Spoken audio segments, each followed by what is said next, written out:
Nous partageons, comme nous le faisons jour après jour, l'évangile qui nous est proposé aujourd'hui.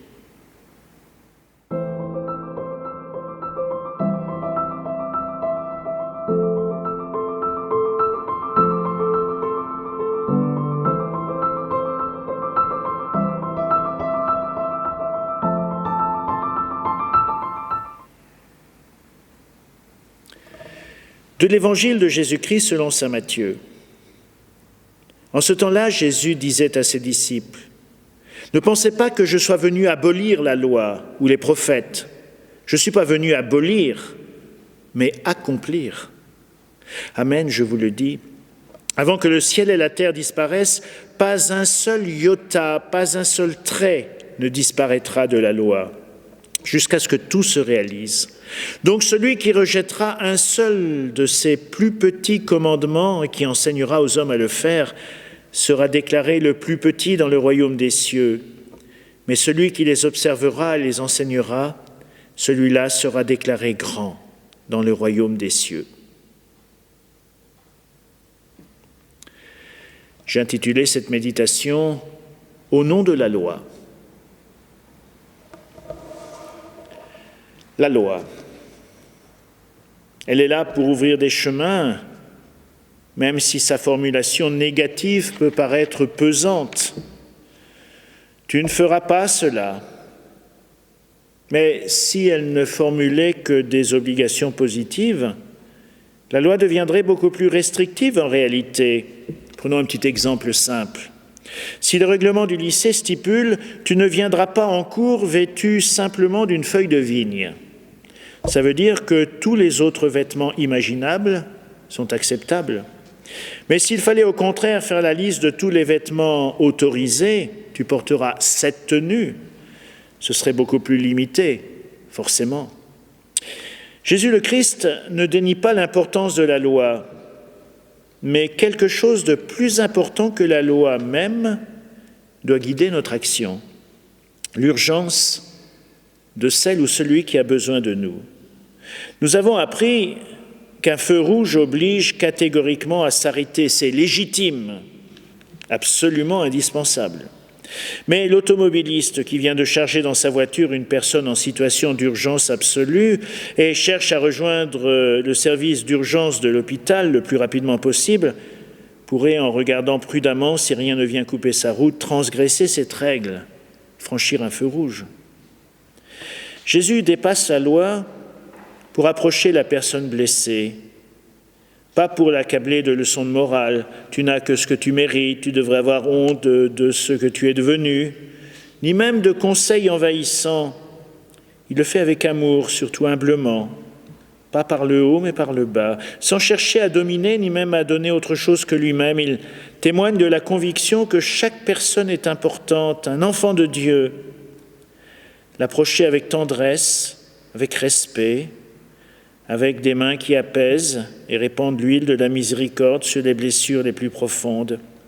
Celui qui a été blessé a le droit de savoir qu'il est aimé avant tout et toujours, et cela dépasse la lettre de la loi.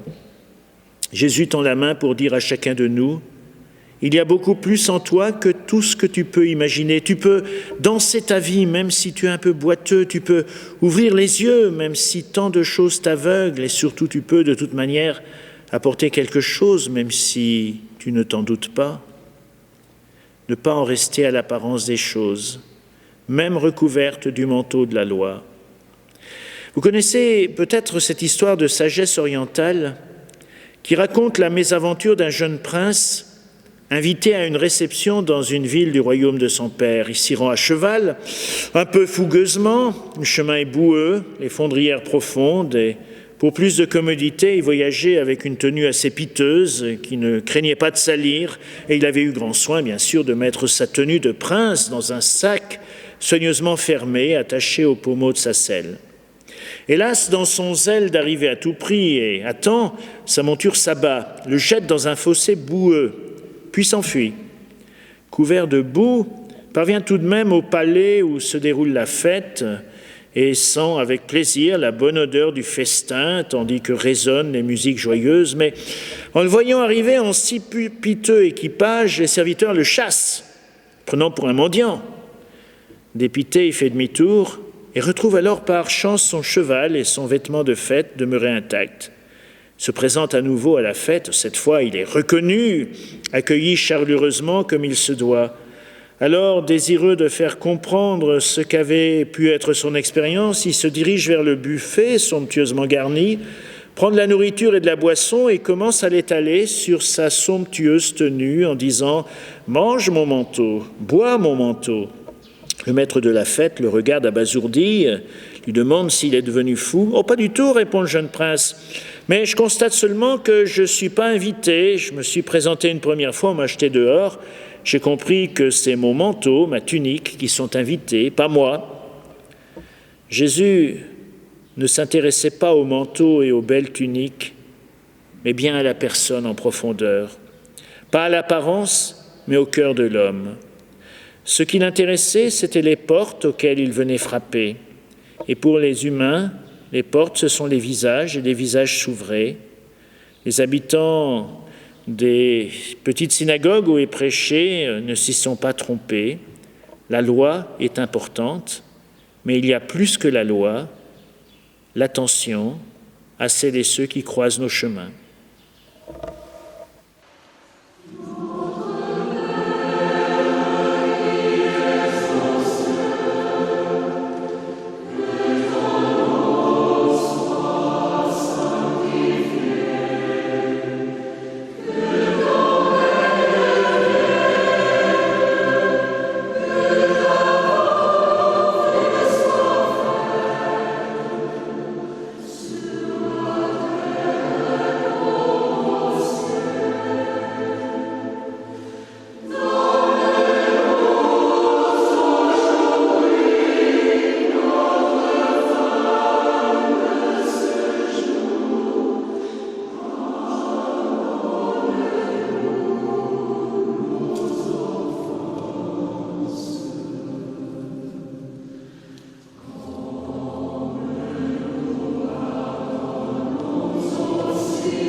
Je vous salue, Marie comblée de grâce, le Seigneur est avec vous. Vous êtes bénie entre toutes les femmes, et Jésus, votre enfant, est béni. Sainte Marie, Mère de Dieu, priez pour nous, pauvres pécheurs, maintenant et à l'heure de la mort. Amen, amen, alléluia. Je vous salue, Marie comblée de grâce, le Seigneur est avec vous. Vous êtes bénie entre toutes les femmes, et Jésus, votre enfant, est béni. Sainte Marie, Mère de Dieu, priez pour nous, pauvres pécheurs, maintenant et à l'heure de la mort. Amen.